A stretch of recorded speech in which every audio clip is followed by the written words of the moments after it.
BFM Business, le grand journal de New York, Sabrina Quagliosi, Emmanuel Dutheil.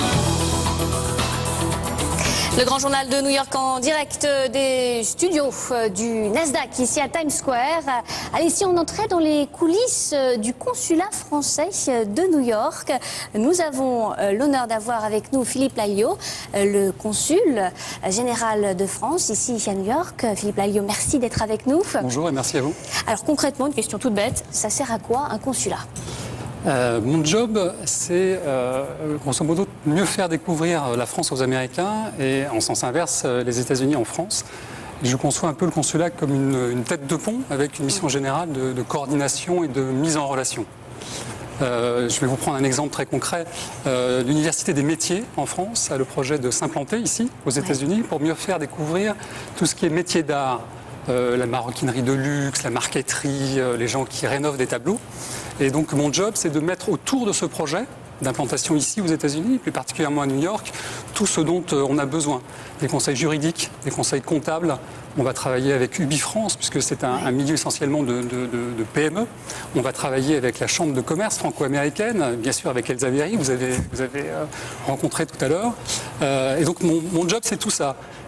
Dit avec beaucoup d'humilité, moi je me conçois un peu comme le quarterback d'une équipe de foot américain, ou pour prendre une autre image, un tailleur, donc j'essaie de tailler un patron, à d'autres ensuite d'assembler les morceaux de tissu pour tailler un costume sur mesure. Et donc concrètement, pour une entreprise qui là vous écouterait, un patron français, en quoi vous aidez ces entreprises françaises ici sur le sol américain, ou comment vous pouvez les aider, Philippe Lalliot? Moi je vais les mettre en relation, chaque cas est vraiment très spécifique, et donc très souvent ces entreprises ont des questions très précises.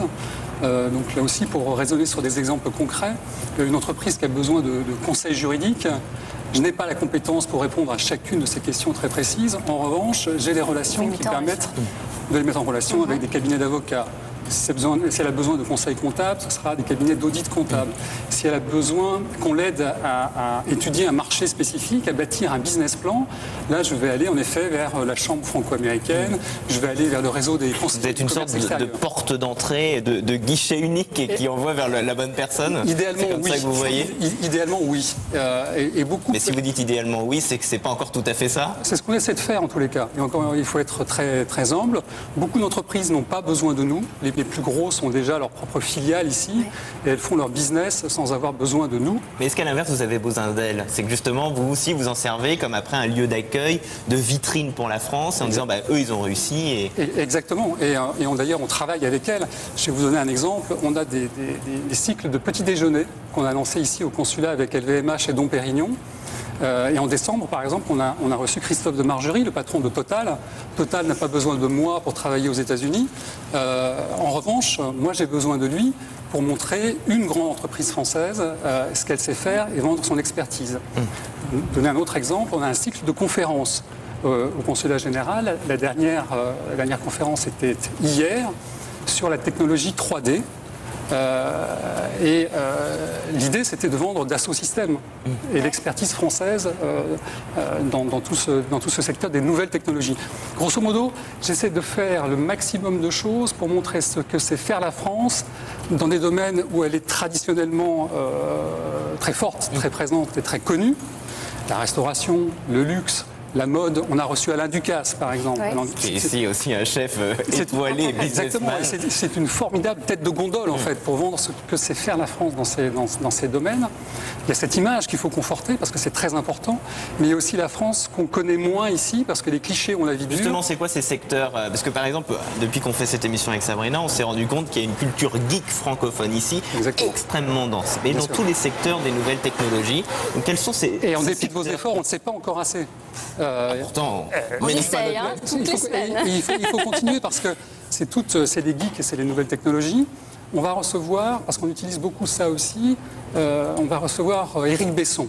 Qui est le ministre français de l'Industrie. Exactement, qui sera là mi-avril et qui a demandé à avoir des entretiens, des réunions de travail dans les domaines de tout ce qui est Internet et nouveaux médias.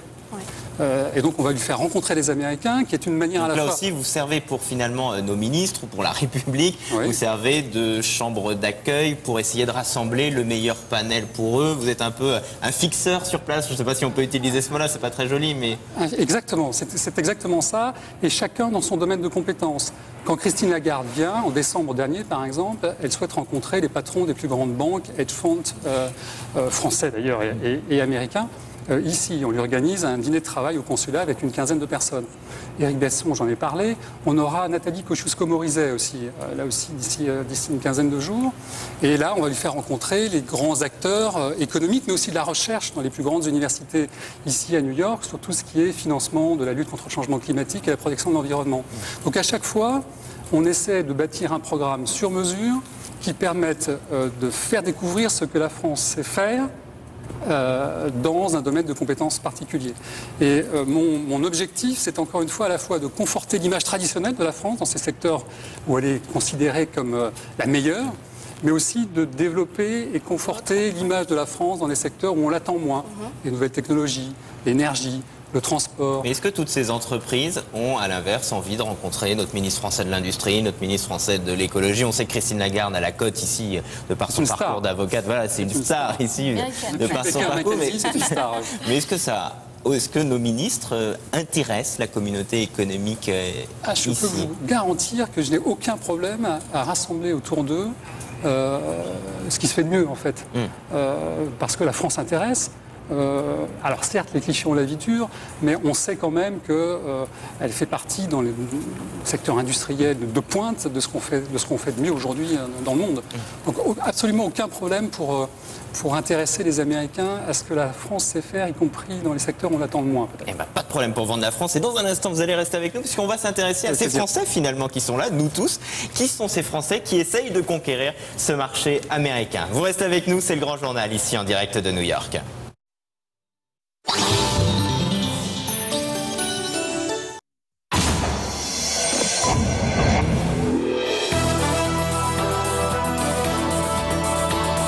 BFM Business, le Grand Journal de New York, Sabrina Quagliosi, Emmanuel Dutheil. Le Grand Journal de New York en direct des studios du Nasdaq à Times Square. On va s'intéresser à présent à la communauté française ici à New York. Nous sommes toujours avec Philippe Laillot, le consul général de France à New York.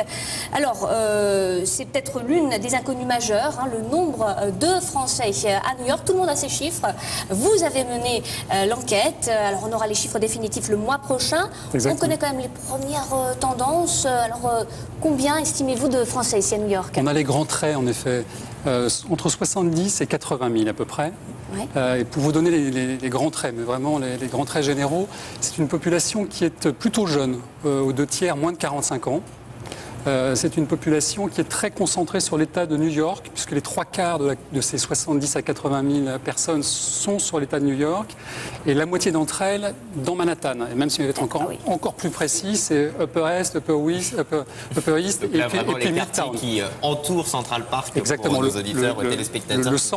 Le centre historique de Manhattan et de New York. C'est une population qui est également très bien intégrée socialement et professionnellement.